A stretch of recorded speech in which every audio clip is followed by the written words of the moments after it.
My name's Narelle and I work in felt and leaves and fabric and anything that will make a vessel.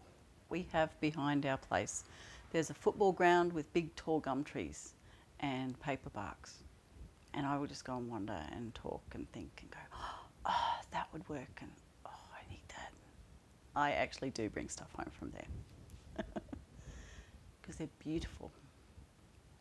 I was thinking about it actually, about why I do the vessels, and at the moment I think it is about people because we are vessels. It's what we have inside, what we have to give others, what comes out of us, what goes into us, but also about the redemption because I've worked with so many wounded people and about how the healing that comes, the redemption like dead leaves, nobody looks at it, but you make it into a vessel and someone goes, wow, that's amazing.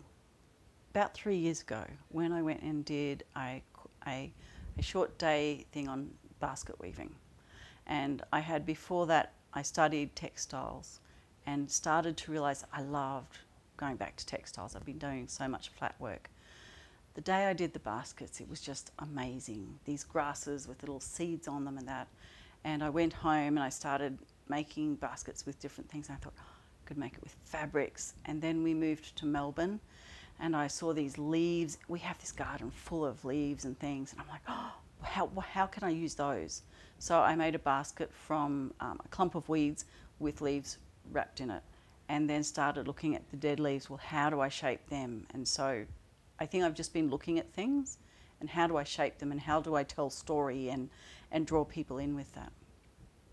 I grew up in a creative family, so art runs back generations in my family, but it was never seen as something important.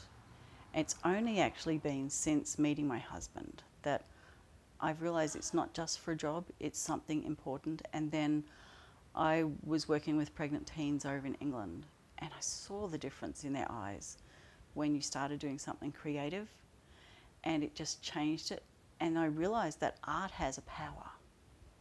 It has a power to touch people in a way that is just deep and ways that we can never pick up. And the more I learn about it, the more I learn about how the brain works when you do art, I'm just like so excited.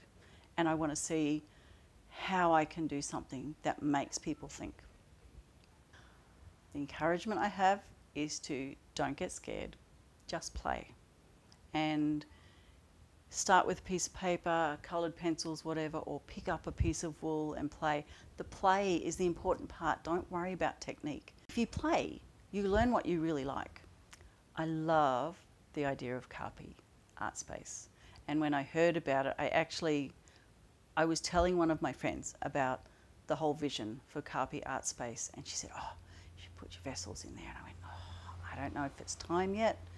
And she said, no, I think you should. And I sort of left it, and then I decided I would take a step and try and ask. So it's the whole idea that the space, it's not just a gallery, that you're caring about the artists, that you're involving the artists. It's a space where people can learn, they can just sit and be. It's a community, and I really love that idea about it.